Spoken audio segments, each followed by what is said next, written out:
आज मैं आपके साथ बहुत ही आसान से डेजर्ट की रेसिपी शेयर करूंगी। स्ट्रॉबेरी का सीज़न चल रहा है और काफ़ी अच्छी स्ट्रॉबेरी बाज़ार में आई हुई है। तो आज की वीडियो में हम बनाएंगे बहुत ही मज़ेदार सा स्ट्रॉबेरी डेजर्ट। इसको आप स्ट्रॉबेरी आइसक्रीम भी कह सकते हैं। बिना स्किप किए वीडियो को पूरा वॉच कीजिएगा। चैनल पर नए हैं तो काइंडली चैनल को सब्सक्राइब कर लें। चलिए रेसिपी स्टार्ट करते हैं। इस डेजर्ट को बनाने के लिए मैंने 250 ग्राम स्ट्रॉबेरी ली है। इसको हम ब्लेंड कर लेंगे और इसके बाद हम इसको छान लेंगे ताकि जो भी इसके बीज वगैरह हैं वो अलग हो जाए। छानना ज़रूरी नहीं है, अगर आपको स्ट्रॉबेरी के बीज पसंद है तो आप इसको ऐसे भी डाल सकते हैं। इसके बाद हमें चाहिए 1 गिलास दूध और 1 खाने का चम्मच मैंने यहाँ पर कॉर्नफ्लोर लिया है। कॉर्नफ्लोर को हम दूध में अच्छी तरह से मिक्स कर देंगे। इन दोनों चीज़ों को हम साइड पे रख देते हैं। इसके बाद हमने यहाँ पर एक पैन ले लेना है, उसमें हम 1 गिलास दूध डालेंगे और 1 कप के करीब हम इसमें ब्रेड क्रम्स डालेंगे। चूल्हे को मैंने ऑन कर दिया है। फ्लेम को आपने मीडियम टू लो के दरमियान रखना है, बहुत ज़्यादा हाई फ्लेम आपने नहीं। आधा कप के करीब मैं यहाँ पर इसमें चीनी ऐड करूँगी। चीनी आपकी मर्ज़ी है, आप कम या ज़्यादा भी डाल सकती हैं। और जिस दूध में हमने कॉर्नफ्लोर मिक्स किया था वो भी हम इसमें डाल देंगे। इस मिक्सचर को तकरीबन 5 से 7 मिनट तक हम लो फ्लेम पर पका लेंगे ताकि ये थोड़ा सा थिक हो जाए। तो देखिए यहाँ पर मिक्सचर काफ़ी थिक हो गया है। फ्लेम को हम ऑफ़ कर देंगे और इसको ठंडा कर लेंगे। ठंडा करने के बाद हम इसमें से आधे मिक्सचर को इस तरह से ब्लेंडर में डाल लेंगे। 250 ग्राम के करीब मैंने यहाँ पर खोया लिया है, उसमें से आधा खोया हम इसमें डाल लेंगे और जो स्ट्रॉबेरी की प्यूरी हमने बना के रखी थी उसमें से आधी हम इसमें डाल देंगे और इसको ब्लेंड कर लेंगे। आधा चाय का चम्मच मैंने इसमें वनीला एसेंस ऐड किया है। आपकी मर्ज़ी, आप डालना चाहते हैं तो डाल लें, आप नहीं डालना चाहते तो मत डालें। तो यहाँ पर हमारा बहुत ही ज़बरदस्त बिल्कुल थिक और क्रीमी सा मिक्सचर बन के रेडी हो गया है। बाकी का मिक्सचर भी हम इसी तरह से बना लेंगे। बहुत ही मज़े की आइसक्रीम बनती है और टाइम भी इतना ज़्यादा नहीं लगता है और बच्चों को बहुत ही ज़्यादा पसंद आती है, तो ट्राई ज़रूर कीजिएगा। एक बात मैं यहाँ पर ऐड करती चलूँ कि अगर आप इसमें खोया नहीं डालना चाहते हैं तो आप इसकी जगह पर व्हिपिंग क्रीम यूज़ कर लीजिएगा। नेक्स्ट मैंने यहाँ पर इस तरह से 2 बॉक्सेस ले लिए हैं। जो मिक्सर हमने रेडी किया था उसको हम इन बॉक्सेस में डाल देंगे और बॉक्सेस आपने इस तरह के लेने हैं जिनके ढक्कन अच्छे से बंद हो सकें। एयर टाइट बॉक्सेस ले लें तो ज़्यादा अच्छा है। इसको हम 6 से 7 घंटे के लिए फ्रीज़र में रख देंगे। आप चाहें तो इसको ओवरनाइट भी रख सकते हैं।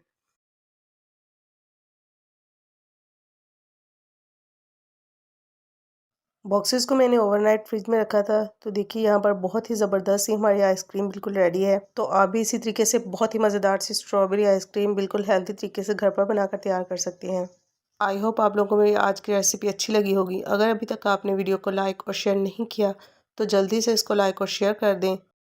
और अगर फर्स्ट टाइम चैनल को विज़िट कर रहे हैं तो काइंडली चैनल को सब्सक्राइब ज़रूर कर लें और साथ ही साथ बेल आइकॉन को भी प्रेस कर लें ताकि आपको मेरी हर नई आने वाली वीडियो का नोटिफिकेशन मिल सके।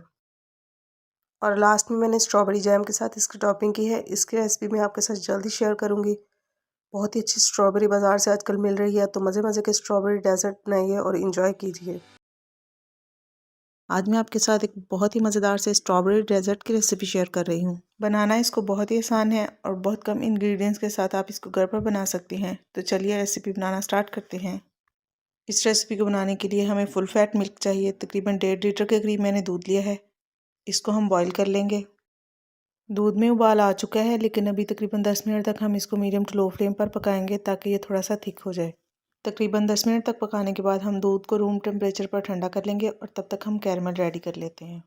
एक पैन हम यहाँ पर लेंगे, उसमें तकरीबन 1 कप के करीब चीनी डालेंगे और तकरीबन 5 से 6 खाने के चम्मच पानी डालकर इसको हम कैरमलाइज़ कर लेंगे। अगर आपके पास टाइम ज़्यादा है तो आप इसको ऐसे भी कैरमलाइज़ कर सकते हैं, लेकिन अगर टाइम कम है तो आप इसमें थोड़ा सा पानी ऐड कर लें। अब जो दूध हमने रेडी करके रखा था, चीनी को हम इसके अंदर डालकर अच्छी तरह से मिक्स कर देंगे। आप चाहें तो इसमें वैसे भी चीनी डाल सकती हैं, लेकिन अगर आप कैरमलाइज़ करके डालेंगे तो इसका बहुत ही अच्छा टेस्ट आता है।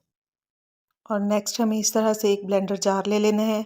4 अंडे मैंने यहाँ पर लिए हैं, इसमें से 2 अंडे तोड़कर हम ब्लेंडर में डाल देंगे। और ज़रूरी नहीं है कि आप इसको जार में ही ब्लेंड करें, अगर आपके पास हैंड बीटर है तो आप उसके साथ भी इसको ब्लेंड कर सकते हैं। साथ ही मैंने यहाँ पर 250 ग्राम के करीब खोया लिया है। अगर आप खोया इसमें नहीं ऐड करना चाहते हैं तो कोई मसला नहीं है, आप इसके बगैर भी बना सकती हैं। और जो दूध हमने रेडी किया था उसमें से आधा दूध हम इस ब्लेंडर में डाल लेंगे और इसको ब्लेंड कर लेंगे।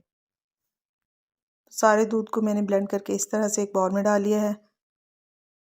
अभी यहाँ पर हम इस तरह से एक छलनी लेंगे और दूध को हम छान लेंगे ताकि जो भी इसके अंदर लम्स वगैरह हैं वो बिल्कुल ख़त्म हो जाए और बिल्कुल स्मूथ टेक्सचर हो जाए।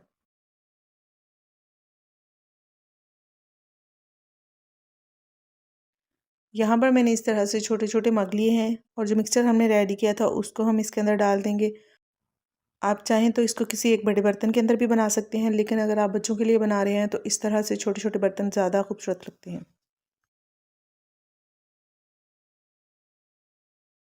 इसके बाद हम इसको इस तरह से एक प्लास्टिक रैपर से कवर कर देंगे और किनारों पर जो एक्स्ट्रा रैपर है उसको हम कैंची के साथ काट देंगे। बाकी के सारे मग भी हम इसी तरह से कवर कर लेंगे।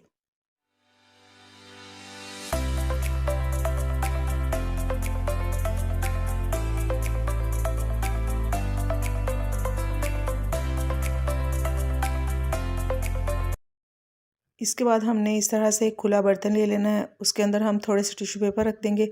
आप चाहें तो इसकी जगह पर मलमल का कपड़ा भी रख सकते हैं। इसमें हम नीम गर्म पानी डाल देंगे और सारे मग हम इस तरह से सेट करके इसके अंदर रख देंगे और इसको कवर करके तकरीबन 20 से 25 मिनट तक मीडियम फ्लेम पर पकाएंगे।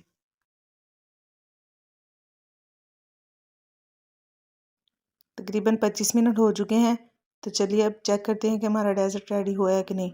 ये देखें, स्कीवर बिल्कुल प्लेन है और कोई भी मिक्सचर इसके साथ नहीं लगा हुआ, तो मतलब हमारा डेजर्ट रेडी है। इसकी टॉपिंग के लिए हम यहाँ पर स्ट्रॉबेरी चंक्स लेंगे, 1/4 कप के करीब चीनी लेंगे और इसको मीडियम टू लो फ्लेम पर पका लेंगे। साथ ही आपने इसको चम्मच के साथ आहिस्ता आहिस्ता से मैश करते जाना है, इससे एक बहुत ही अच्छा सा मिक्सचर रेडी हो जाएगा। इस मिक्सचर को पकते हुए तकरीबन 3 से 4 मिनट हो चुके हैं, तो अभी हम फ्लेम को ऑफ कर लेंगे और इसको थोड़ा सा ठंडा कर लेंगे।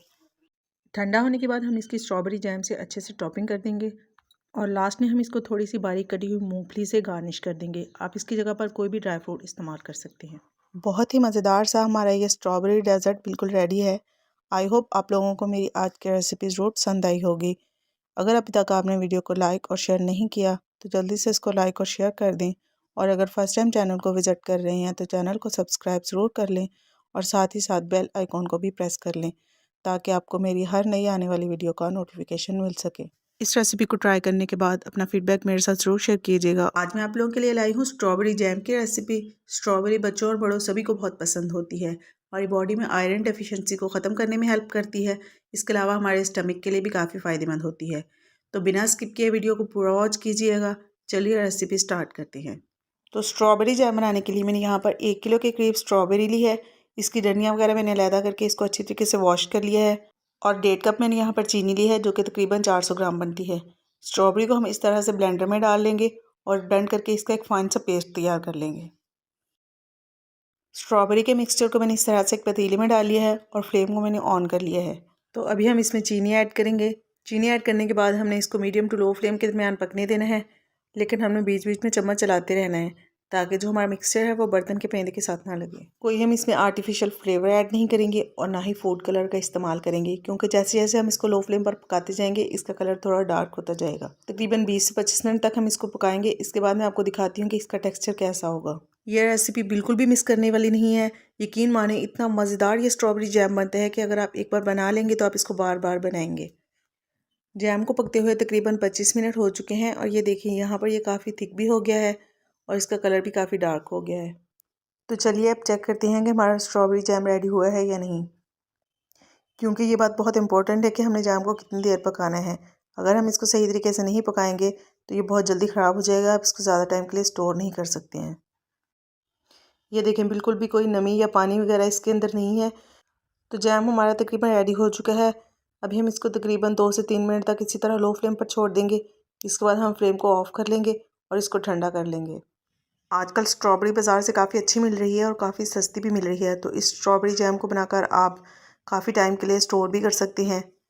बहुत ही हेल्दी और मज़े का बनता है। बच्चों को आप ब्रेड के स्लाइस के ऊपर लगा कर दे सकती हैं या फिर आप इनको पराठे के साथ भी दे सकती हैं। बहुत पसंद आएगा उनको। अच्छा, एक बात मैं यहाँ पर ऐड करती चलूँ कि मैंने यहाँ पर इसमें तकरीबन 4 खाने के चम्मच सिरका ऐड किया था, सफ़ेद सिरका जिसको हम बोलते हैं। तो वो आई थिंक वीडियो में मिस हो गया है, तो वो ज़रूर ऐड कर लीजिएगा। सिरका ऐड करने से ये फ़ायदा होता है कि जो चीनी हमने इस्तेमाल की होती है वो फ्रिज में रखने से उसकी क्रिस्टलाइजेशन नहीं होती, मतलब वो जमती नहीं है, तो वो आपने लाजमी ऐड करना है। तो जैम हमारा ठंडा हो चुका है। चलिए अब मैं आपको ब्रेड के स्लाइस के ऊपर लगा कर दिखाती हूँ कि इसका टेक्स्चर कैसा है। ये देखें, बहुत ही ज़बरदस्त टेक्स्चर है इसका, बिल्कुल जैसा जैम हम बाज़ार से ख़रीदते हैं बिल्कुल वैसा ही है, लेकिन वो काफ़ी महंगा पड़ता है।